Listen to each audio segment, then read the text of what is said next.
Los aspectos jurídicos y económicos a considerar en la elaboración de un modelo tipo de contrato de construcción. Quizás varía un poco el término de lo que decía, en este caso, los que me precedieron en la palabra, pero fíjense que estamos hablando de aspectos jurídicos y económicos para una elaboración de un tipo de contrato de construcción específicamente en la República Dominicana. ¿Cuál es el objetivo general de esto? Tiene que ver con el contrato de construcción en cuanto a la importancia que tiene, pero in situ, lo que tiene que ver con la República Dominicana. Un modelo de contrato de construcción donde nosotros podamos utilizarlo y diferirlo en tal proporción que pueda resultar, y esto es muy interesante, de aplicación obligatoria. Aplicación obligatoria en el sentido de que pudiéramos llevar un poquitico esto mucho más allá incluso, y me estoy aventurando a decir algo que pudiera resultar, no verdad, un poquitico extraño, que podamos llevarlo incluso al Código Civil, porque vamos a ver más adelante que nuestro Código Civil es huérfano de disposiciones muy específicas que tienen que ver con los contratos de construcción. Pero sobre todo, esa última parte que está ahí, obligatoria o supletoria de la legislación. ¿Supletoria en qué sentido? De que si no está en la ley, el contrato FIDIC sea un contrato que pueda ser aplicado en determinados momentos. Los 9 ejes que gobiernan lo que es ese contrato FIDIC. De no hablar de esos ejes, es muy difícil que ustedes puedan interpretar y conocer toda la extensión del contrato FIDIC. El primero, y lo vamos a ver rápido, tiene que ver con la relación jurídica. En el derecho hay lo que existen los hechos jurídicos y los actos jurídicos. Los hechos jurídicos es independiente de la voluntad, los actos jurídicos interviene la voluntad. Pero también está lo que es la doctrina de lo que se llama el liberalismo económico. ¿Por qué razón?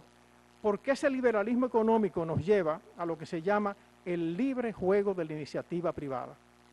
Y después hay otro principio, que es el de la autonomía de la voluntad, donde hay un artículo del Código Civil que dice las convenciones legalmente formadas tienen fuerza de ley entre las partes que la han hecho.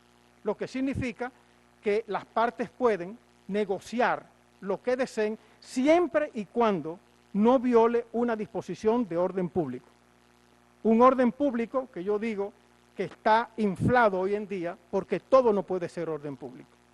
Y en ese sentido, pues ustedes como ingenieros pueden contratar y tener la libertad en ese convenio, en ese contrato, de establecer las normas o las cláusulas que ustedes entiendan que van. Lo otro tiene que ver con, que es muy importante también, tiene que ver con el producto de un agiornamento.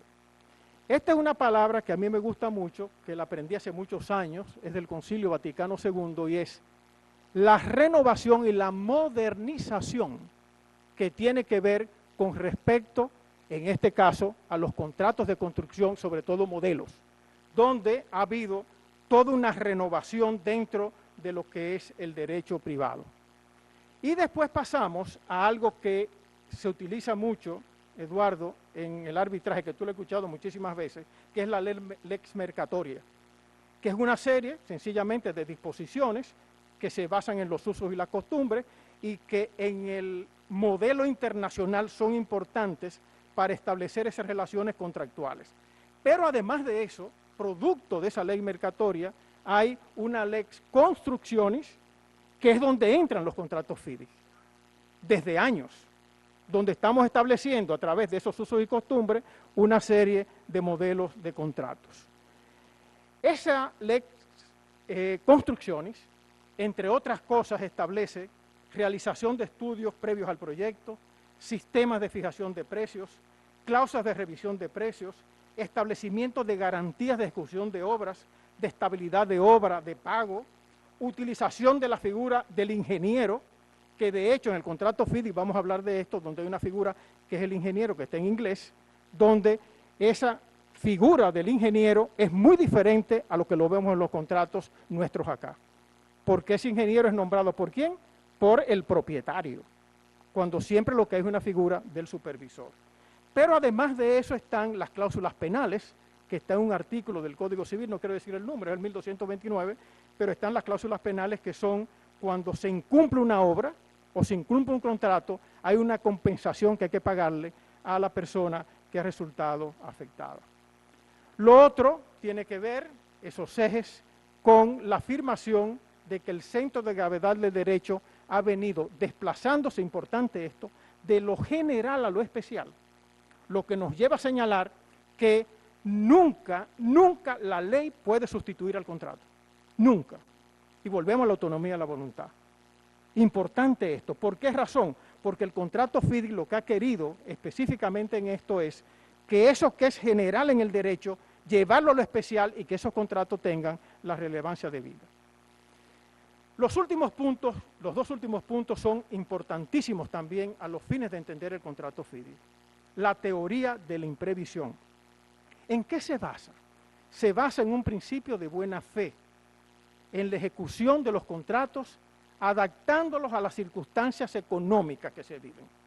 Eso nos lleva a algo muy interesante que tiene que ver con el costo de la prestación a cargo de las partes si se ha incrementado o porque el valor de la prestación que una parte recibe ha disminuido.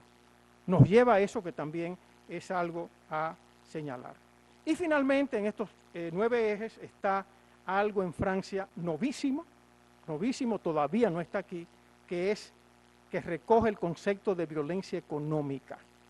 Lo que significa que si una parte se ha visto perjudicada en un contrato, puede pedir la revisión del contrato. Eso ya es nuevo, en un artículo, el 1143 del Código, o no del Código, de la prueba y las obligaciones en Francia, donde dice: habrá violencia cuando una parte abuso del estado de necesidad o de dependencia en que se encuentre la otra parte para obtener un compromiso que ésta no habría suscrito si no se encontraba en dicha situación de debilidad y del que saca un beneficio manifiestamente excesivo. Lo que significa, no se entusiasmen mucho porque es un camino de doble vía, tanto para el constructor, ¿no verdad?, como para el propietario. O sea, pero eso es algo también importante. Lo otro, que quizás no lo mencioné, pero lo voy a hablar ahora, que son los que ha venido el unidroit, que son prácticas en materia de derecho internacional, la excesiva onerosidad, el hardship. Yo escribí un artículo en Gaceta Judicial precisamente sobre esto. Cuando hay una excesiva onerosidad, que tú puedes revisar el contrato.